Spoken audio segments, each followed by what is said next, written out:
¿Cuál es la visión de la mujer en el cine de terror? Diríamos en el cine de terror y en el cine de suspenso. Tratar de resumir la historia del cine de terror y horror es un poco complicado, en pocas palabras, porque nace con la historia del cine mismo. El primer antecedente que nosotros tenemos ocurre precisamente con ese famoso cortometraje el 28 de diciembre de 1895 con el que inicia el cine, que es la llegada del tren a la estación. 33 personas le pagan a los hermanos Lumière para ver semejante espectáculo de imágenes en movimiento y resulta ser que cuando ven que se acerca el tren se espantan de tal manera que deciden salir de sus sillas e incluso salir del recinto. Luego viene una figura importantísima para el cine que es Georges Méliès. Georges Méliès hace un clic y hace un cambio a inicios del 1900, porque entonces nos muestra la que es considerada la primera película de horror o terror, que es La maldición del diablo.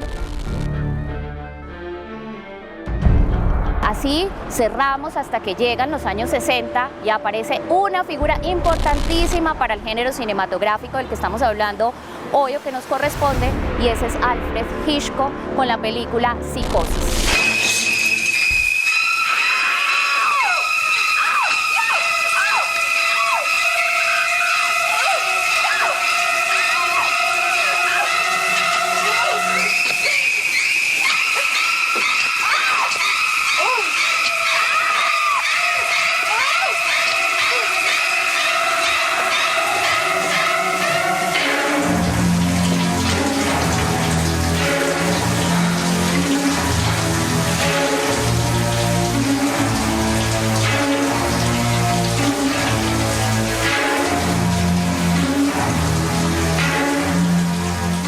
Viene la época de los años 80 que fue para mí de las más ricas para el género cinematográfico del terror y del horror, porque vienen también autores a explorar.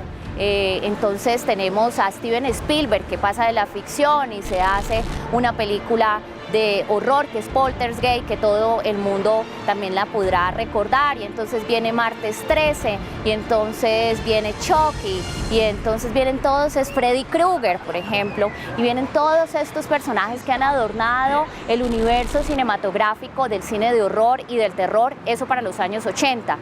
Para la época del cine moderno, pues hay un punto que también es un cenit de y es con un fenómeno cinematográfico, y ese es el proyecto de La Bruja de Blair. Marca un hito histórico, que ya es un hito histórico, y un antes y otro después para ese género específico, porque entonces explora y refresca el género con algo que no se había hecho antes, que es el tema del metraje encontrado, que es crear esa sensación de estar grabando con una cámara de mano, de no ser tan prolijo en la escena y darle ese realismo. También está la utilización de unos personajes o actores que nadie conoce. A partir de ese momento, pues entonces el cine lo ha explotado hasta el día de hoy. Hay franquicias como Actividad Paranormal que lo han hecho y lo han repetido una y otra vez. Ha sido absolutamente indispensable el papel de la mujer o utilizar a la mujer en el cine. ¿Por qué? Porque tanto la figura de un niño como de una mujer está directamente relacionada con lo tierno, con la debilidad, con lo que hay que querer y el amor, de ese tipo de cosas que son dulces. Lo que hace el cine de terror es hacerle un giro a esa percepción que se tiene a esas dos figuras, comillas, angelicales, y en ese sentido pues se la ha aprovechado y la ha utilizado y también la ha sobreexplotado. Lo femenino en el cine de terror puede ser visto desde dos miradas diferentes. Por un lado estaría la mujer como víctima, y por otra parte estaría lo femenino como entidad que causaría el terror. Entonces, dentro de esta gran categoría que sería el terror, horror o suspenso psicológico, si nos vamos a películas como Nosferatu en 1922, veremos que la mujer allí como víctima es muy virginal, prístina, prácticamente una damisela en apuros que todo el tiempo está huyendo de Nosferatu o de la entidad que cause el terror, que en este caso es una entidad masculina. Pues hay mujeres heroínas entre comillas, porque la persiguen, la vuelven nada y ella sale adelante. También está la que siempre vienen a salvar, porque es tan bruta que ya no puede superarse. O sea, es una mujer débil, es una mujer bruta. Generalmente seguimos con el mismo estereotipo que tenemos desde el cine del siglo pasado, de los 50, 60, 40, que la mujer es bonita, pero no deja de ser bruta, porque siempre vienen a salvarla. No tiene como mecanismos de eso. Y cuando la mujer reacciona, sale lo más feo de la mujer. O sea, no sale como la racional, como una cosa de análisis, sino se vuelve el monstruo. El género del horror y del terror tiene una serie de subgéneros. Entonces, por ejemplo, si hablamos del slasher o el gore, que son géneros de explotación, géneros donde se es muy explícito, con imágenes muy explícitas, imágenes grotescas, imágenes de sangre, pues entonces ahí se explota a la mujer como una figura sensual, una figura de debilidad, una figura a la cual un personaje es el que ataca y hace toda una serie de vejámenes con ella, porque es esa figura de debilidad, ¿no? La otra figura que nosotros tenemos es la figura de la mujer crédula, la mujer que cree en absolutamente todo, incluido lo objetivo y lo subjetivo, lo terrenal y lo no terrenal, y por ser tan crédula, a diferencia del hombre, es lo que hace que posteriormente en una película o en una historia sea la que sufre, a la que espantan, a la que tiene posesiones y todo este tipo de aspectos que maneja este género cinematográfico. Generalmente la mujer o está muy desnuda o la mujer está teniendo relaciones sexuales cuando aparece el monstruo como en Krueger. Bueno, ella no se puede dormir, tiene que estar. Entonces es una situación siempre en el estereotipo. Hay también películas donde se muestran de otra manera. Por ejemplo, tenemos a Carrie. Carrie es una película de suspenso que me parece que se muestra cómo la mujer puede llegar a su grado de violencia y de ofuscación y de no sé si de pronto es maldad, pero es la exaltación total del sentido. Entonces viene la venganza que no se aguanta más.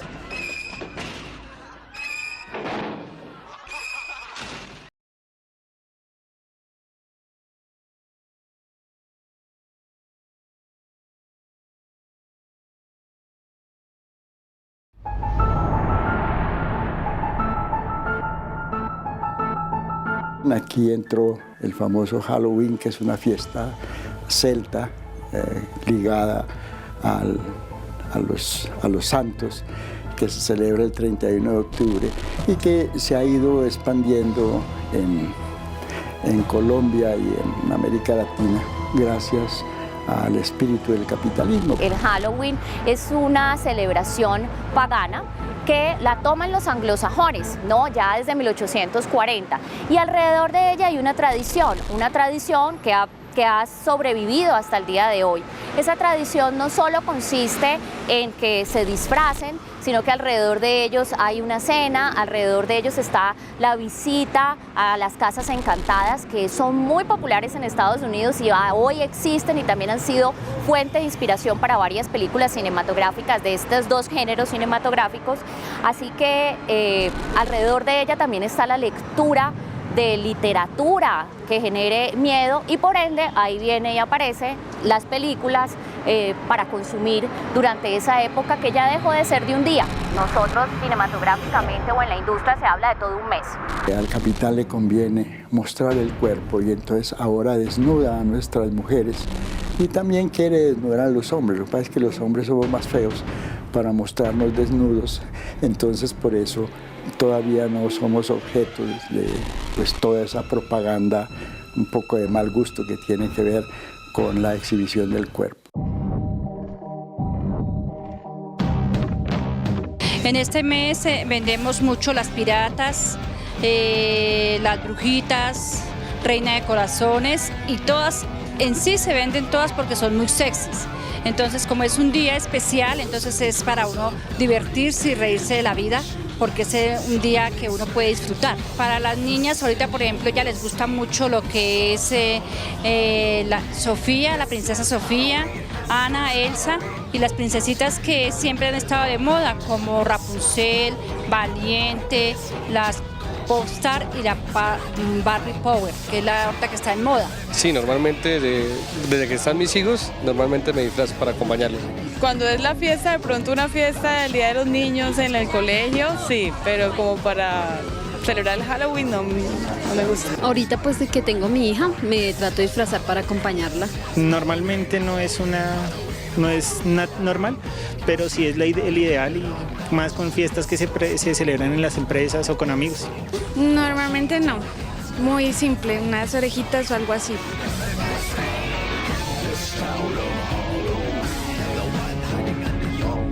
Esto del Halloween y el negocio de vender más y de que los empresarios ganen más, debía tener también unas funciones pedagógicas.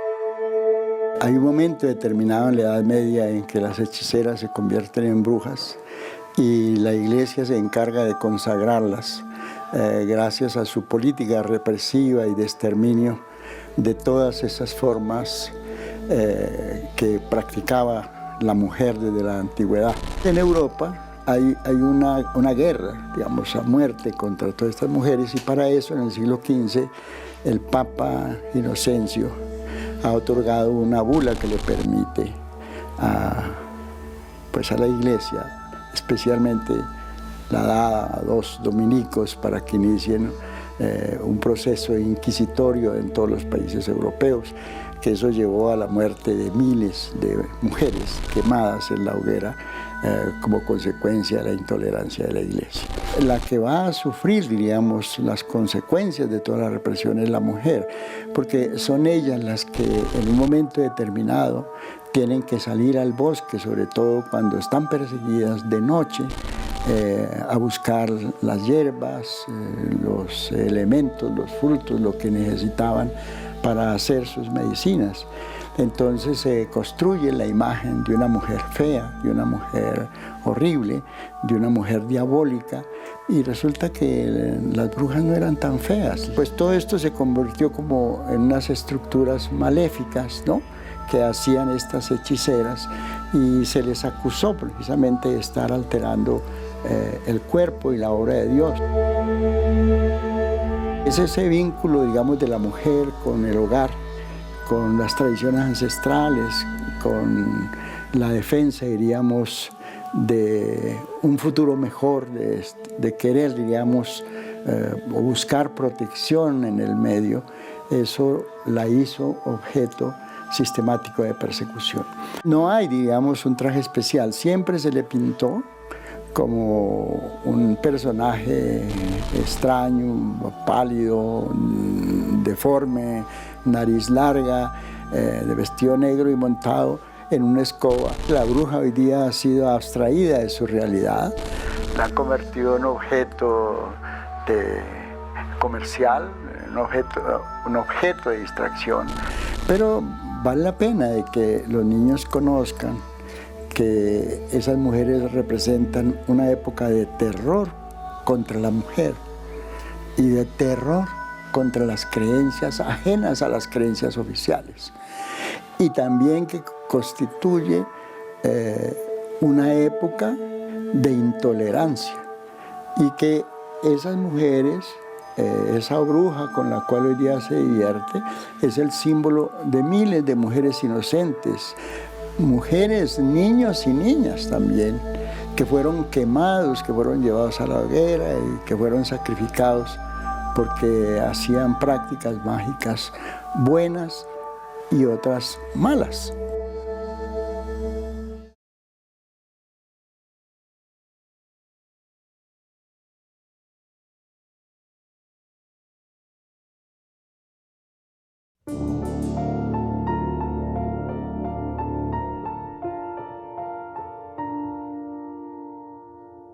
Del cine colombiano no podemos decir que el cine de terror sea recurrente. Si hay ejemplos representativos, está toda la obra de Jairo Pinilla, están películas como Al final del espectro, El páramo, El resquicio, bueno, vienen más. En lo personal me interesa mucho el tema de por ejemplo, en El Páramo, el asunto del conflicto armado atravesando el relato. Pienso especialmente en esta película por la situación del personaje femenino de esta película, que estos soldados la acusan de bruja y al final no hay pruebas para comprobar que sea una bruja.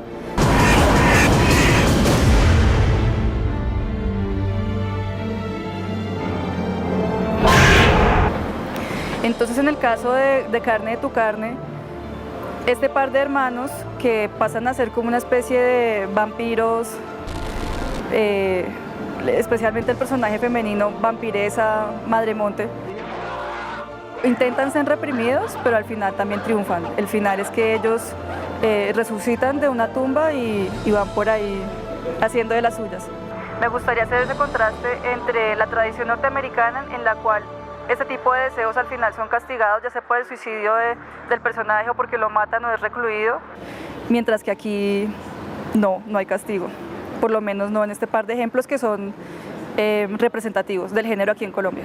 De antecedentes, El Exorcista es muy importante porque si bien es una mujer que está poseída, la capacidad de ese personaje femenino de generar lo que generó dividió el cine de terror y hasta aún hoy es una de las obras cinematográficas que todavía siguen impactando, ¿no? Que todavía aún no, es una actuación, por ejemplo, que aún no se ha podido superar, a pesar de que nosotros tenemos una película reciente, El Conjuro, que hace muchas referencias a esta película que te estoy nombrando, pues no lo logra y no lo consigue del todo.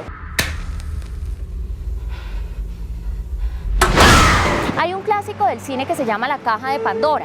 En La Caja de Pandora ocurre algo muy interesante y es la figura de la mujer que es la que infunde el terror, la que se aprovecha de la sexualidad y de la sensualidad para luego atacar al hombre y desvirtuar esa figura del hombre desde la ficción, específicamente desde el horror. Entonces también desde lo clásico también se puede decir que en el terror también han habido mujeres que han tomado o que han asimilado en la historia una postura muy fuerte, una postura rebelde. La rebeldía del cine de horror en las mujeres proviene de personajes como la bruja, el vampiro, ¿no? De ese tipo de personajes. Sí se puede decir que hay una mirada muy estereotipada hacia la víctima, especialmente en la tradición del cine de terror de Estados Unidos, como aquella mujer que su función dentro de la película es correr porque está siendo perseguida o acechada, por lo general en paños menores o desnuda, si es posible. Y yo entiendo que algunas personas piensen que, por supuesto, son películas hechas por hombres y es una mirada masculina frente al cuerpo femenino, pero en lo personal yo como espectadora femenina podría pensar que esta desnudez también pretende mostrar que es un cuerpo muy vulnerable, que está muy expuesto. Todos los temas se pueden mostrar, ¿me entiendes? A la mujer se le puede mostrar teniendo sexo, a la mujer se le puede mostrar desnuda, es la forma como la cámara la aborda. Entonces es un concepto que tienen los directores y que debe tener la gente, pero es que como andamos en la mentalidad de que todo hay que alborotar para que los hombres puedan satisfacer sus bajas pasiones, entonces hemos llegado a la locura de que cada vez la cosa es peor. Me da la impresión de que en ciertas sociedades donde lo femenino, en lo cultural, en lo social, ha intentado ser reprimido, en estas sociedades hay una mirada frente a lo femenino terrorífica. Estoy pensando particularmente en el caso de Estados Unidos y Japón. Pareciera como si desde una mirada masculina y desde una sociedad patriarcal masculina, al intentar representar el terror, casi siempre ese terror tiene forma de mujer. Ya la víctima no es tan damisela en apuros, sino que ya es más astuta, más inteligente, tiene poder de acción, poder de decisión, ella misma puede atacar también si se siente agredida. Y por otra parte, las entidades que causan terror también están evolucionando. Entonces, yo creo que la gracia del género es que para que uno se asuste tiene que sentirse identificado con lo que se está mostrando allí. Y también lo interesante del género es que eso que da miedo muy pocas veces se puede expresar en palabras. Entonces, curiosamente, el género de terror es un género sobre el que se ha teorizado mucho, pero al final de cuentas, cuando tú estás frente a la pantalla, esa teoría no está ahí. Lo que prima al final es una emoción, yo no sé si llamarla primaria, pero que no se puede explicar verbalmente o no con discursos de la teoría. En el ambiente queda la sensación de que hay muy pocas realizadoras que se deciden a participar en este género, pues realmente en el cine moderno sí podemos comprobar lo contrario. Tenemos una realizadora argentina que está explotando mucho el género del terror, y este año particularmente en Colombia tuvimos la oportunidad de ver dos joyas que le han dado la vuelta al mundo. Para darte una de ellas es Babadook, de una película australiana hecha por una mujer. Para los niños puede ser un poco terrible muchas de estas imágenes, pero yo creo que ellos también han de aprovechar esta fiesta para contarles la existencia de un mundo intolerante, además porque vivimos en una sociedad intolerante. Se les debe contar que es muy importante la verdad, pero no bajo tortura, ¿no? Y se les debe también manifestar que la imagen de estas mujeres no era necesariamente esa, que a las brujas podían ser bonitas, pero a la iglesia no le importaba si eran bonitas o feas, lo que le importaba era si era una practicante de ritos, ¿no? Y de saberes que ella no aprobaba, pero que también estas mujeres lo que hacían era prestar unos servicios, digamos, a su familia, y que eso se convirtió dentro de la política de represión de la iglesia y de uniformar las conciencias. Informar, recrear y educar. Y nos estamos quedando solamente en lo de recreación en la mayoría de los medios. Tenemos es que educar e informar.